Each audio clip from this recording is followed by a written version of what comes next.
সকালবেলা ঘুম থেকে উঠেই দেখি আকাশের এই অবস্থা। তো মনে মনে কিন্তু প্ল্যানটাও সেরকমভাবেই করতে হয়। দিনের শুরুটা দেখেই কিন্তু সারাটা দিনের প্ল্যানটা বানাতে হয় কি করতে হবে। তাই আজকে ভেবেই নিয়েছিলাম যে সোজা চলে যাই রান্নাঘরে, গিয়ে সব কাজ সেরে বেড়ে আজকে আর স্নানের অপেক্ষা করব না, যে স্নান করে ভাত খাবো সেটারও অপেক্ষা করব না। যা অবস্থা আকাশের, মনে হয় সারাটা দিন এইরকম বৃষ্টি ধরে থাকবে। এই বলতে না বলতে কিন্তু বৃষ্টিটাই শুরু হয়ে গেল। আর জানো তো আজকে অনেক একটা কি বলবো, একটা ভালোই একটা সারপ্রাইজ হলো। এই যে দেখেছো বৃষ্টির অবস্থা।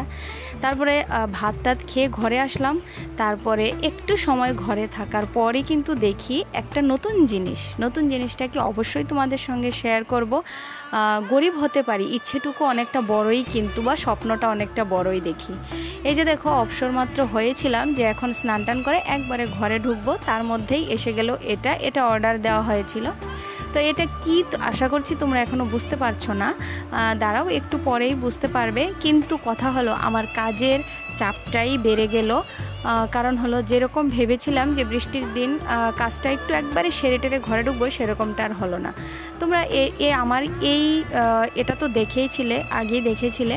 এটা আমার অংশকে গিফট করেছিল আমার ছোটো বোন। তো এটার কাভারটা জানো তো, এটা হলো কাপড়ের, যার জন্য এটার মধ্যে এখন আক্রমণ হয়ে গেল ইঁদুরের, তারপর আরশোলার আক্রমণ হয়ে গেছে। তাই জন্য ওকে অনেক দিন ধরেই বলছিলাম যে চলো অন্য একটা কিছু কিনি, এটার পরিবর্তে আরেকটা কিছু কিনি। আর এই যে দেখো, এই দুইটা জিনিস এখান থেকে যদি আমি সরাতে পারি, তারপর আমি আমার নতুন জিনিসটা এখানে সেট করতে পারবো। আর সব কাজবাজ শেষ করে এখন লেগে পড়েছি। এটা ঠিক বেলা 11টায় এসেছে, 11টা থেকে শুরু করেছি। স্বামী স্ত্রী দুইজনে মিলেই কিন্তু শুরুটা করেছিলাম। একদমই ও আমাকে ভীষণভাবে হেল্প করেছিল এদিন, না হলে আমি পারতাম না। আর এই যে দেখো, অংশের বাবা ওকে লাইটটা লাগিয়ে দিয়েছে, আর ও এখানে নাচো করছিল। যাই হোক, সময়টা তো কাটাতে হবে। ও আবার কারোর কাছে যাবেও না, ঘরে বসে বসে দেখবে মা বাবা কি কাজ করছে। তো এটাই হলো সেই জিনিসটা যেটা আমি নতুন করে এনেছি। তো এটা কেমন লেগেছে তোমরা কিন্তু অবশ্যই কিন্তু কমেন্টে জানিও।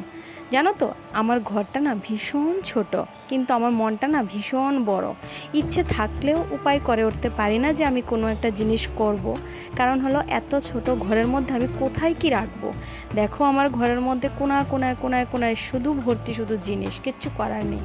আর এই যে দেখো, আগের যেই আলমারিটার ছিল সেটা থেকে এইগুলি সমস্ত কিছু আমি বের করেছি। এখন এই সব কিছুকে আমার আগে গুছাতে হবে, তারপর আমি স্নান করব। জানো তো, এদিন সারা দিনে আমার বেলা বেজে গিয়েছিল প্রায় 3টা। তারপর আমি গুছিয়ে শেষ করতে পেরেছি। আর এই যে দেখো, সেট আপ হয়ে গেছে।